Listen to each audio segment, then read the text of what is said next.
Shalom, shalom, shalom, cher peuple de Dieu, demeurez éternellement bénis, que la grâce de notre Sauveur Jésus-Christ de Nazareth soit notre partage. Je suis le prophète Dibé Jean-Jacques de la mission internationale de l'évangile de la puissance de Dieu. Nous sommes devant vous cet après-midi parce que porteurs d'un message de la part du Seigneur. Vous aurez droit tous les dimanches à partir de 17h00 à nos différents messages que Dieu a portés dans nos cœurs pour vous. Et ces émissions seront dénommées Une parole aux nations. Chers peuple de Dieu, pour ceux qui nous ont déjà suivis, l'an dernier, nous étions sur vos écrans. Il y a eu un temps mort à cause d'un certain nombre de situations que nous aurons le temps de pouvoir déballer ici. Alors, chers peuple de Dieu, Dieu nous envoie. Chères nations, Dieu nous envoie pour parler de sa part. Permettez-moi, avant de commencer, de recommander tout ce périple à Dieu pour que le Seigneur lui-même conduise les choses.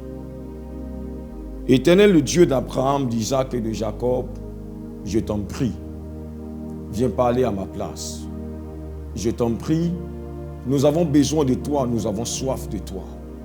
Les nations et ton Église dans les nations. Je veux te prier que tu viennes toi-même, Seigneur, véhiculer le message que tu as pour ces nations et pour ton Église. Merci parce que c'est déjà fait. Au nom de Jésus-Christ de Nazareth. Amen. Alors, cher peuple de Dieu, nous rentrons maintenant dans le vif du sujet de l'émission Une parole aux nations. Vous savez, au sein des nations, il y a des hommes, mais il y a aussi l'Église. Il y a la maison de Dieu. C'est pourquoi nous avons dit une parole aux nations. Parce qu'en même temps que nous allons parler aux nations, nous parlerons également à l'ensemble de l'Église qui est au sein de ces nations. Aujourd'hui, le thème que nous voulons partager avec vous, c'est le langage de Dieu. Le langage de Dieu. Ce thème va nous amener à transiter, à tomber sur quelque chose qui va certainement nous édifier et ouvrir notre esprit. Le langage de Dieu. Quel est le langage de Dieu? Et comment comprendre ce langage? Comment amener son langage à être vraiment clair pour que chacun de nous puisse comprendre ce que Dieu veut dire? Vous savez, la mauvaise compréhension du langage de Dieu nous a amenés à dérouter. La mauvaise compréhension du langage de Dieu nous a amenés à faire un certain nombre de choses. Et ça a créé des polémiques. Pourquoi? Parce que le langage de Dieu est difficile à cerner. Alors permettez-moi à ce niveau précis de lire un texte biblique dans le livre de Exode chapitre 4 à partir du verset 10. Nous lisons la parole de Dieu. Moïse dit à l'Éternel: Ah Seigneur, je ne suis pas un homme qui a la parole facile, et ce n'est ni d'hier, ni d'avant-hier, ni même depuis que tu parles à ton serviteur, car j'ai la bouche et la langue embarrassées. L'Éternel lui dit: Qui a fait la bouche et la langue? Qui a fait la bouche? Et qui rend muet ou sourd, voyant ou aveugle? N'est-ce pas moi l'Éternel? Va donc, je serai avec ta bouche et je t'enseignerai ce que tu auras à dire. Moïse dit: Ah Seigneur, envoie qui tu voudras envoyer. Alors la colère de l'Éternel s'enflamma contre Moïse et il dit: N'y a-t-il pas ton frère Aaron le Lévite? Je sais qu'il parlera facilement. Le voici lui-même qui vient au-devant de toi. Et quand il te verra, il se réjouira dans son cœur. Je vais m'arrêter là. Cher peuple de Dieu, suivez maintenant avec moi. Chère nation, suivez avec moi.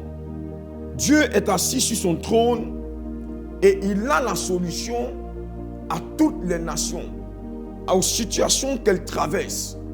Il a la solution au travers de son Église.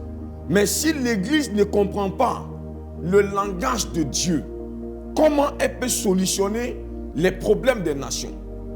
Si l'Église ne scène pas le langage de Dieu, comment elle peut apporter des solutions à ces personnes qui vivent dans ces nations? Cher peuple de Dieu, c'est pourquoi comprenez qu'un jour va arriver, le peuple d'Israël va connaître un homme qui s'appelle Moïse. Moïse étant né sur la terre de l'Égypte, va grandir. Moïse, à un moment donné, qui était dans la maison de Pharaon, s'est rendu compte qu'il n'était pas égyptien. Il s'est rendu compte que son peuple, ses frères, ses sœurs, étaient en proie à l'esclavage. Alors, Moïse va dire, je ne peux pas rester dans un palais pendant que moi je mange, pendant que je vis bien ici et que mes frères soient en train de souffrir. Alors Moïse va se décider de temps en temps d'aller voir son peuple. Et chaque fois, lorsqu'il avait l'occasion, il allait rencontrer son peuple pour voir comment il vivait. Mais un jour, il va commettre l'irréparable.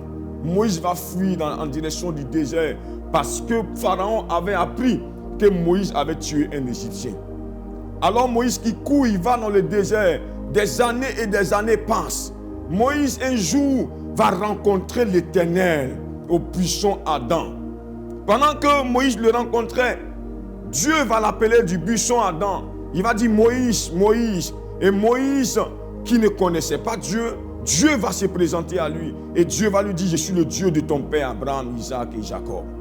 Je viens te parler à toi pour que tu te lèves et que tu ailles en Égypte pour sauver tes frères. Parce que j'ai entendu leurs pleurs, j'ai vu comment les Égyptiens les oppriment. Je suis descendu pour les délivrer. Dieu était descendu par le canal d'un ministère, par le canal d'un homme pour libérer un peuple qui était en proie à l'esclavage. Alors Moïse, dans ce dialogue qu'il a avec Dieu, Dieu va lui dire, Moïse, lève-toi, va voir Pharaon. Moïse dit, mais Seigneur, qui est-ce que moi je suis pour que j'aille voir Pharaon pour libérer un peuple de la main d'un pays aussi puissant, d'un roi aussi puissant?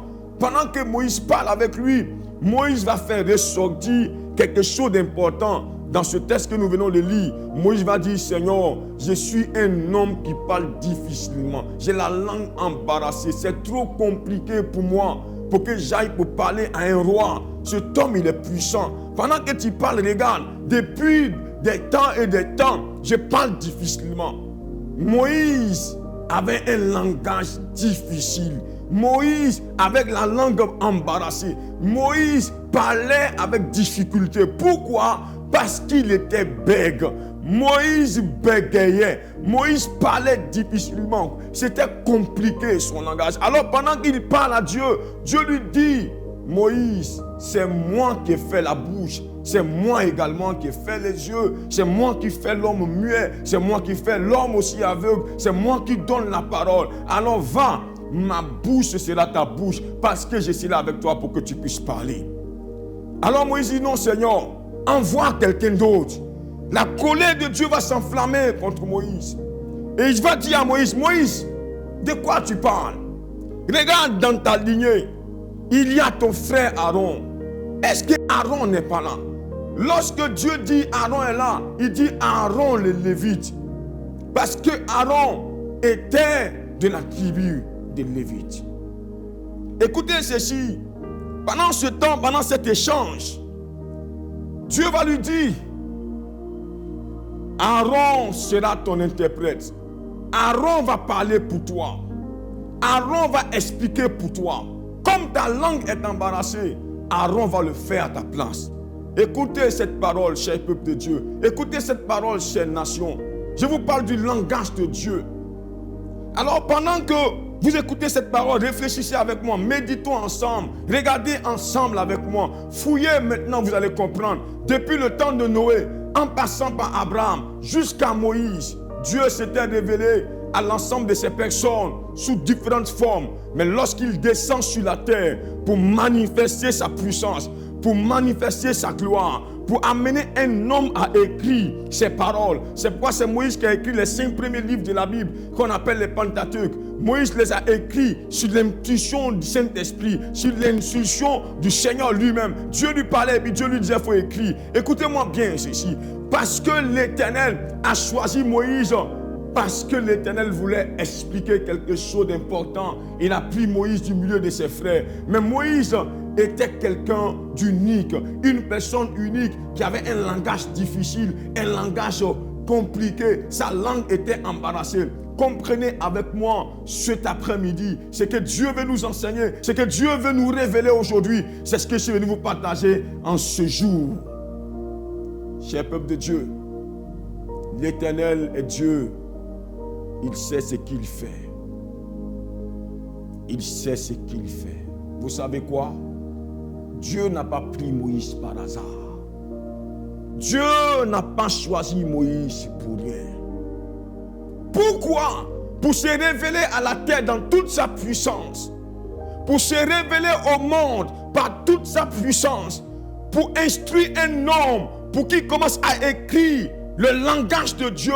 Pourquoi il prend un homme qui a un langage embarrassé? Dieu va parler à Moïse pour dire Moïse, tu vas occuper la place de Dieu et Aaron sera ton prophète. Lorsque vous poursuivez la lecture, vous allez voir que Dieu dit, tu auras la place de moi-même, la place de Dieu et Aaron sera ton prophète. Et lorsque vous regardez le mot Dieu est écrit avec grand D. Pourquoi? Parce que Dieu voulait dire à Moïse, fils, tu ne m'as pas compris. Je t'ai pris avec une langue embarrassée. Je t'ai pris parce que tu bégais. Parce qu'en réalité, je vais amener le monde à comprendre, les nations à comprendre que mon langage est difficile, que je suis moi-même un bègue. Je vous dis la vérité, Dieu est un bègue.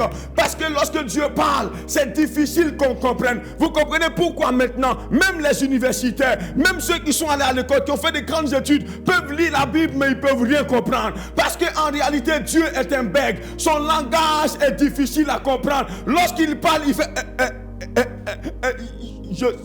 c'est comme ça qu'il parle. C'est pourquoi Dieu, dans sa préscience, il a regardé au milieu du peuple d'Israël. Il dit, maintenant que je viens pour descendre, je descends dans la vie de quelqu'un. Je descends pour incarner un homme. Cet homme-là, c'est un bègue. Cet homme peut expliquer réellement ce que je suis. Parce que je suis un bègue. Il faut que ma parole soit cachée dans le bégaiement d'un homme. Il faut que ma parole soit cachée dans le bégaiement d'un homme. Parce que moi-même, je suis un bègue. Tout le monde n'est pas habilité à comprendre le langage de Dieu. Tout le monde n'est pas habilité à comprendre ce que Dieu dit. Dieu est un bègue. Son langage est difficile.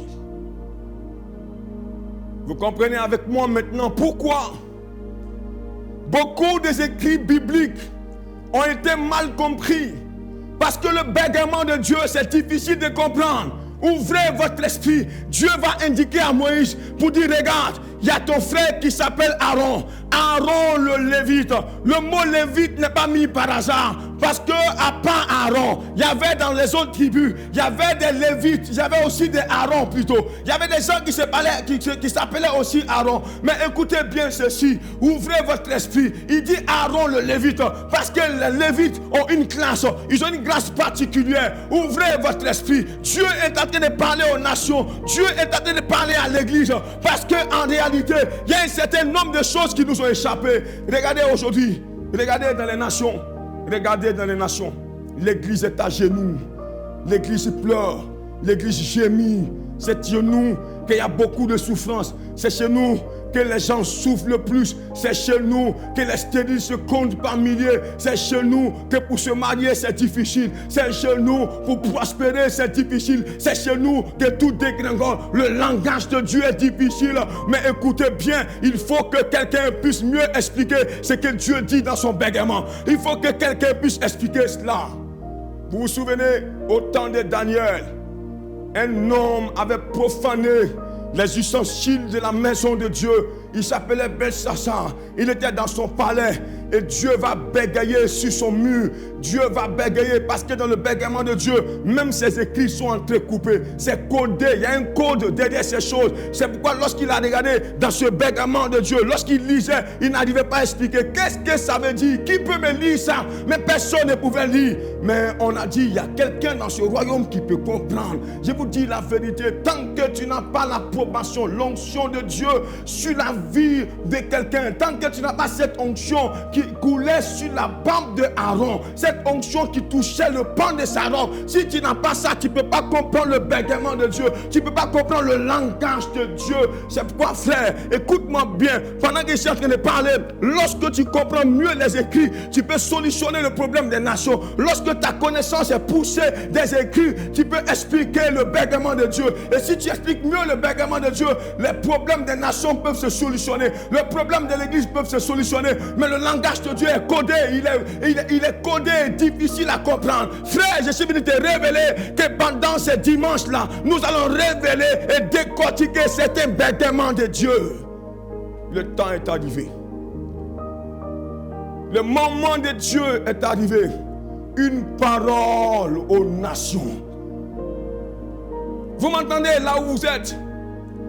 Le bégaiement de Dieu, c'est ce langage biblique difficile à décortiquer. C'est pourquoi vous allez comprendre, sur un seul texte biblique, il peut y avoir diversion, il peut y avoir diverses interprétations. La compréhension devient difficile. L'autre se lève, il dit non, lui, toi tu n'as pas bien compris. Un autre se lève, il dit non, toi tu n'as pas bien compris. Jusqu'à ce qu'on s'entre-déchire, on s'explique nous tous, mais personne ne comprend pourquoi lui là, il a compris telle chose, il a compris de telle manière. Frère, c'est parce que le langage de Dieu est difficile, parce que Dieu est un bègue. Frère, écoutez cette parole. L'Esprit du Seigneur est sur moi. Parce qu'il m'a oint. Il m'a oint pour annoncer une bonne nouvelle aux nations. Il m'a oint pour annoncer une bonne nouvelle à l'église. Il m'a oint pour annoncer une bonne nouvelle. Frère, je suis convaincu de ce que je dis maintenant parce que ça n'engage que mon appel. J'ai un appel pour les nations, j'ai un appel pour l'église. Je suis venu jouer ma part, je suis venu jouer ma partition, je suis venu apporter ma pierre à l'édifice. Nous avons commencé l'an dernier, beaucoup de gens nous ont suivis, des gens nous ont appelés de l'international, de la Côte d'Ivoire, de partout.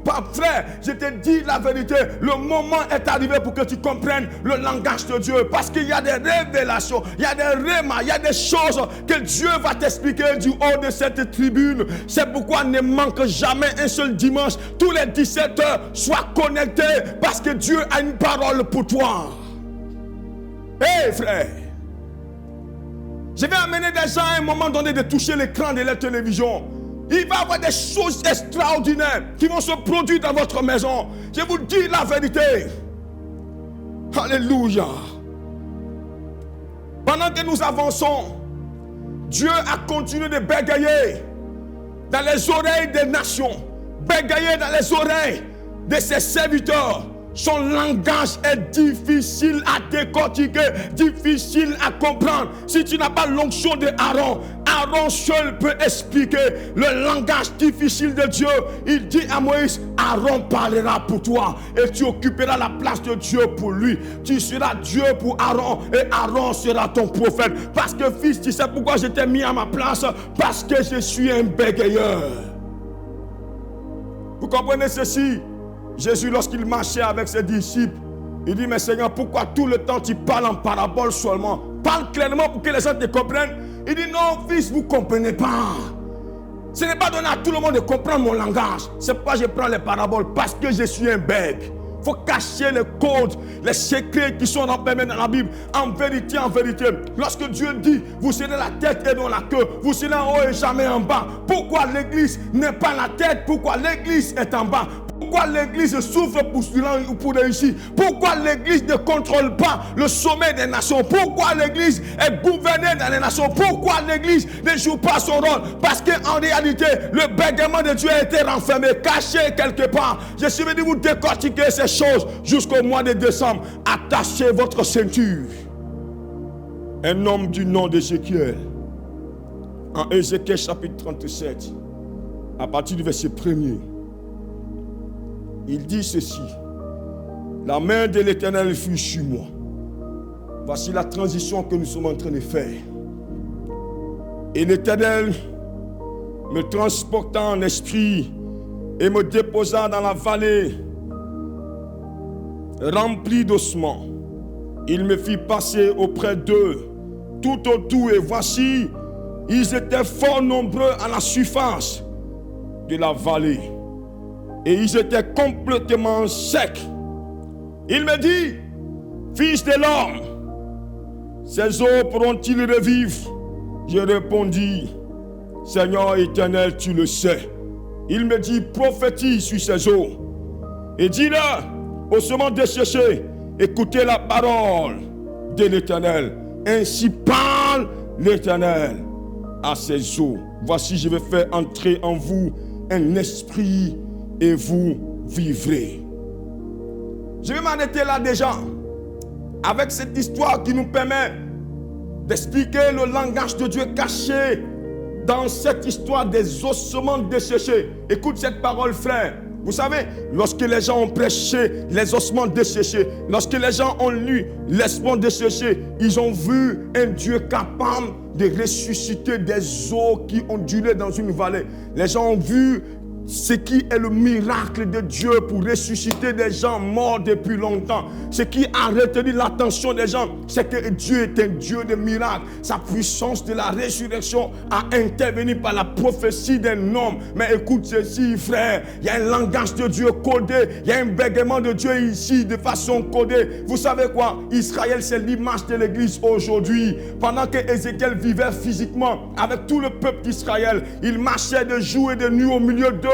Pendant qu'il marchait, il les regardait. Le prophète admirait l'église qui était Israël. Il admirait Israël, le pays. Il regardait et dit, waouh, Israël est beau, Israël est ceci. Mais un jour, pendant qu'il était dans sa chambre de prière, pendant qu'il était quelque part en train d'être disposé à Dieu, Dieu va le ravir, Dieu va le prendre et il va le transporter en esprit. Vous savez, quand on dit en esprit, ça veut dire que Dieu le déconnecte de la réalité physique pour le transporter dans une réalité spirituelle. Et pendant que Dieu l'amène, il l'envoie dans une vallée, il le dépose là. Il dit, regarde, tu vois, tous ces gens-là sont morts. Ce sont des eaux desséchées. Et c'est qu'elle est là, il regarde. Dieu était en train de lui expliquer qu'en vérité, peuple de Dieu, ne voyez pas ici le miracle que Dieu a opéré, où il a amené les eaux à se rapprocher, ça et là. Oui, c'est un miracle. Dieu est capable de faire ces choses, d'accord. Mais je vous dis une chose, c'est que Dieu voulait montrer la différence de ce que Ézéchiel voyait de façon physique. Il voulait lui dire, ce que tu vois, tu contemples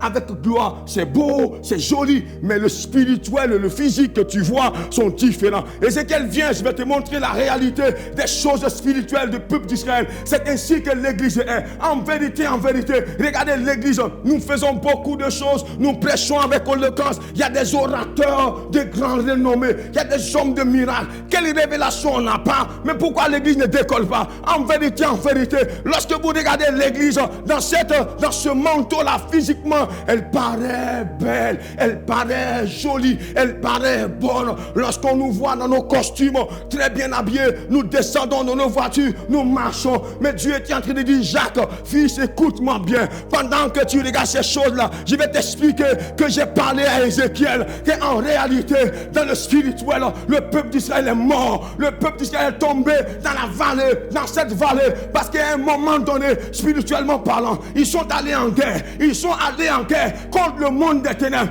Et dans cette guerre-là, les épées ont parlé, les armes ont parlé, les casques ont parlé, tout a parlé. Et le peuple d'Israël est tombé dans la vallée. Mama Shakabayoto Lobi. In the mighty Jesus, glory, Holy Spirit. Hey frère, écoutez-moi bien. L'église donne semblant d'être heureuse. Elle est belle devant les hommes. Mais dans la vallée, il y a des généraux qui sont tombés. Dans la vallée, nous sommes dans la vallée. Dans cette vallée, contrairement au physique qui est beau, et on nous vend de beaux bâtiments, de belles voitures, toutes ces choses, des prophéties, des prédications qui amènent les gens à clamer, à sauter de joie. On dit, waouh, papa prêche, maman, ça parle en langue, frère. Mais lorsqu'on nous transporte spirituellement parlant, dans la vallée, l'église est couchée. L'église est à terre.